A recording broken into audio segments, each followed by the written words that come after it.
प्रकृति सिखाती है बहुत कुछ। हमारी आंखों के सामने बहुत कुछ हो रहा है, हमारी आंखों के सामने बहुत कुछ घटित हो रहा है, हम अनभिज्ञ हैं, हमको समझ ही नहीं आ रहा कि प्रकृति रोज सिखा रही है कि जलना तो पड़ेगा।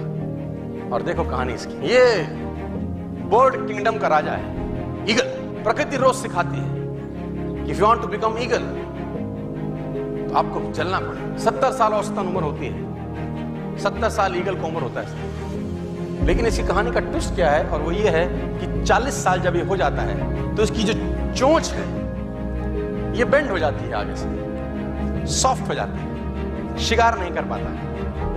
When he reach 40, इसकी चोंच बेंड हो जाती है, सॉफ्ट हो जाती है, शिकार कर करके शिकार नहीं कर पाता। इसके जो पंख हैं जिससे उड़ता है वो इतने भारी हो जाते हैं कि वो छाती से चिपक जाते हैं, इतने भारी हो जाते हैं कि छाती से चिपक जाते हैं, इसको उड़ने में तकलीफ होती है।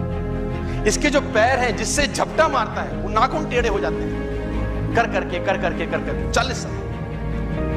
अब इसके पास चॉइस है कि 40 साल के बाद मर जाए, क्योंकि उड़ सकता नहीं है, शिकार कर नहीं सकता, पंख भारी हो गए, उड़ना दिक्कत, शिकार पकड़ नहीं सकता क्योंकि पैर के नाखून खराब हो गए, और पकड़ भी ले चोंच से उसको मार नहीं सकता।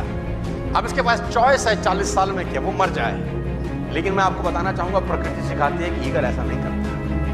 40 साल की उम्र में ईगल अपने एरिया की सबसे ऊंची चोटी पर चला जाता है और जो चोंच है उसको सामने वाले पत्थर पे मारना चालू करता है। जब चोंच पत्थर पे मारी जाती है तो पीड़ा होती है और वो पीड़ा सहता है, मार मार के पत्थर पे मार के खून निकलता है, लहूलुहान हो जाता है, दर्द से मर रहा होता है, लेकिन मारता रहता है और चोंच को तोड़ देता है। इसलिए तोड़ता है कि प्रकृति नहीं देगी, लेकिन वो जो तोड़ने का प्रोसेस है वो पीड़ादायक है। सेम कहानी है, जो पैर के नाखून रहते हैं उसको रगड़ता है शिला के ऊपर, रगड़ के तोड़ देता है उसको।